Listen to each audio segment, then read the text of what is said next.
They're called budget private jets, but don't let the price tag fool you. From surprisingly high maintenance fees to hidden ownership costs, flying private on a budget isn't always what it seems.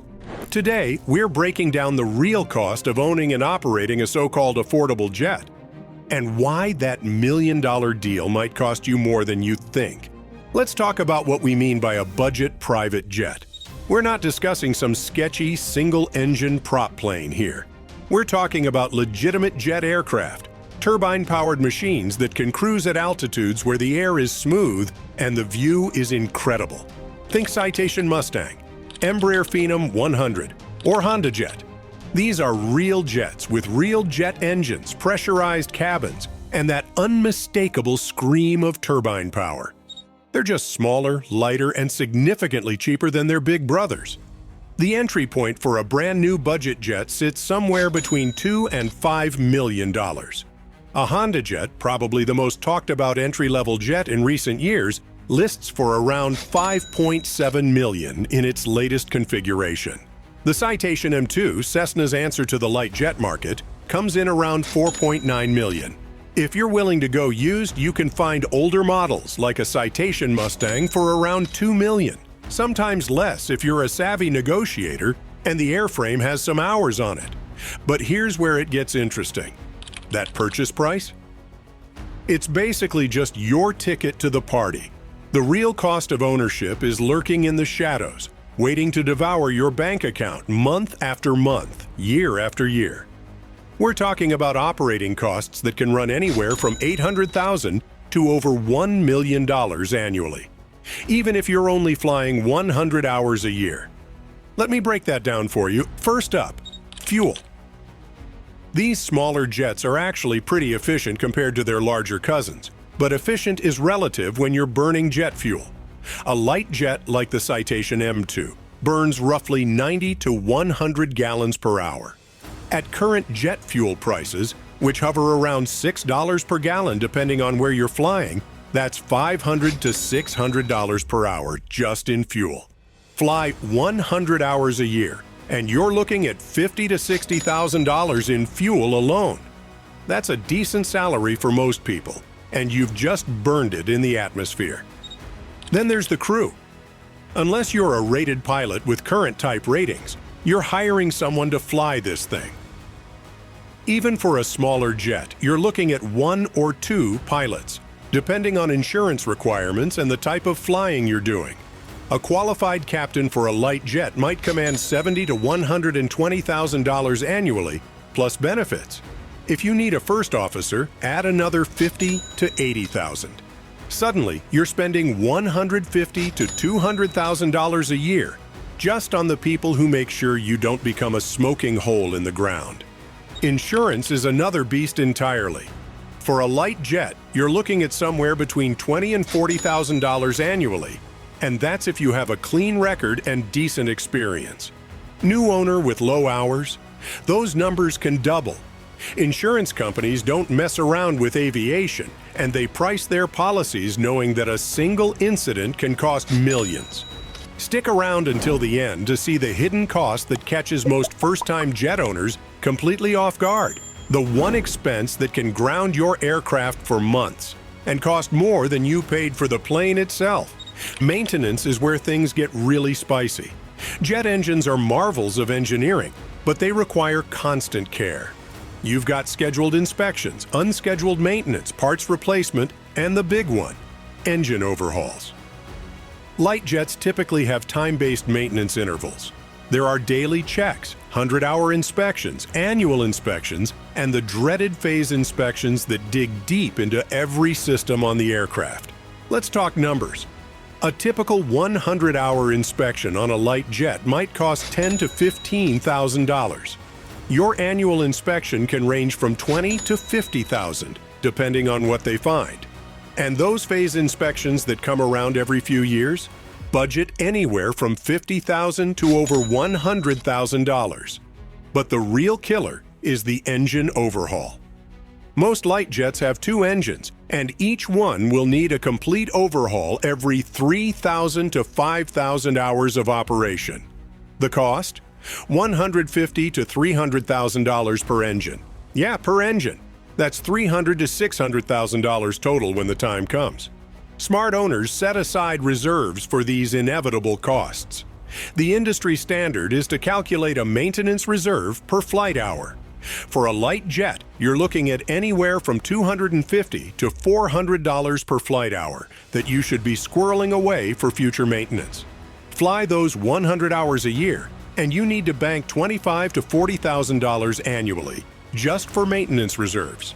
Hangar fees depend massively on where you're based, but let's be real. You're not leaving a multi-million-dollar jet tied down outside. A heated hangar at a regional airport might run $1,500 to $3,000 per month.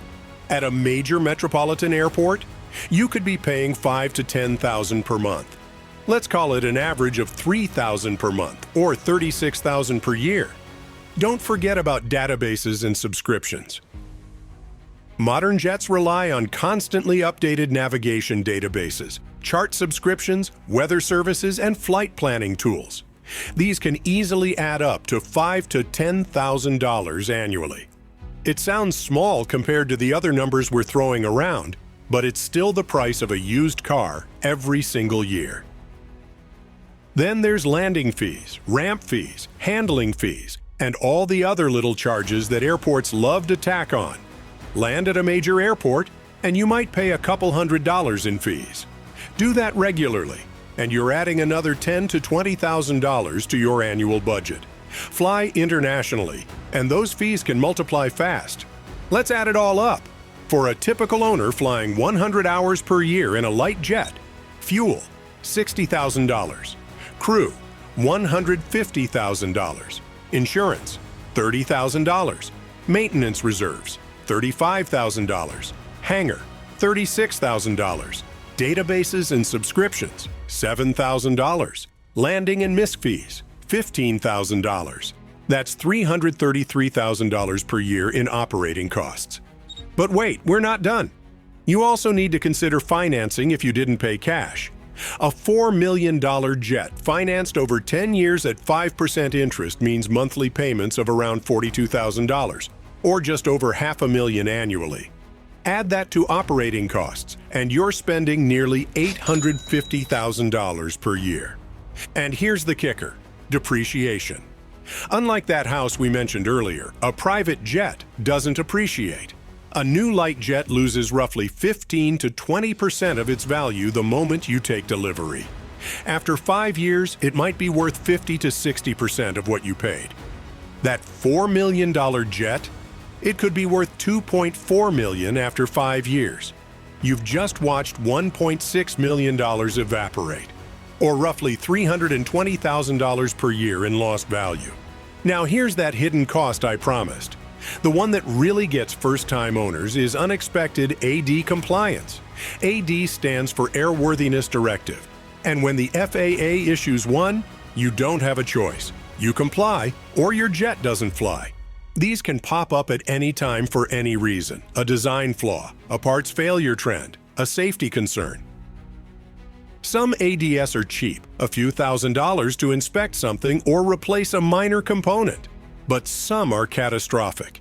Imagine being told you need to replace major structural components or overhaul a system that wasn't scheduled for maintenance. Owners have been hit with six-figure AD compliance costs with little warning. There's no way to predict these, and they can ground your aircraft until you pay up. The reality is this: a budget private jet isn't really budget at all. It's the cheapest way into private aviation, sure, but cheap is relative when you're spending close to $1 million a year. The real question isn't whether you can afford to buy one, it's whether you can afford to operate one. For every hour you're in the air living that private jet lifestyle, you're burning through somewhere between $3,000 and $5,000 when you factor in all the real costs. That Instagram-worthy champagne toast just became a very expensive photo op. But here's the thing: for those who can afford it, who fly regularly enough to justify the costs, who value their time at premium rates, these budget jets make sense. They're fast, typically cruising around 400 miles per hour. They're comfortable with pressurized cabins that keep you fresh even on longer flights. They're flexible, able to land at thousands of smaller airports that the airlines never touch. And they're private, meaning no security lines, no delays, no middle seats, no screaming babies. You leave when you want, from where you want, and arrive closer to your final destination than any airline can manage. The math works if you're replacing first-class airline tickets, if your time is worth thousands per hour, if you're flying to places where airlines don't go, or if you simply value privacy and convenience above all else. For business owners who can write off the expenses, for executives whose companies foot the bill, or for the genuinely wealthy who see $1 million a year as pocket change, these jets deliver value. Just don't call them budget. There's nothing budget about spending enough money annually to buy a nice house in cash. These are entry-level jets, light jets, small jets, but budget? That's just marketing spin. The only thing budget about private aviation is that these jets cost less than the really expensive ones. In the world of private jets, budget is still a word that comes with a 7-figure annual commitment. If you enjoyed this glimpse into the world of ultimate luxury, a like and a subscription would mean the world. And for those who dream of flying in style, click right here to watch our breakdown of what $1 million, $10 million, and even $100 million actually gets you in a private jet. See you in the skies.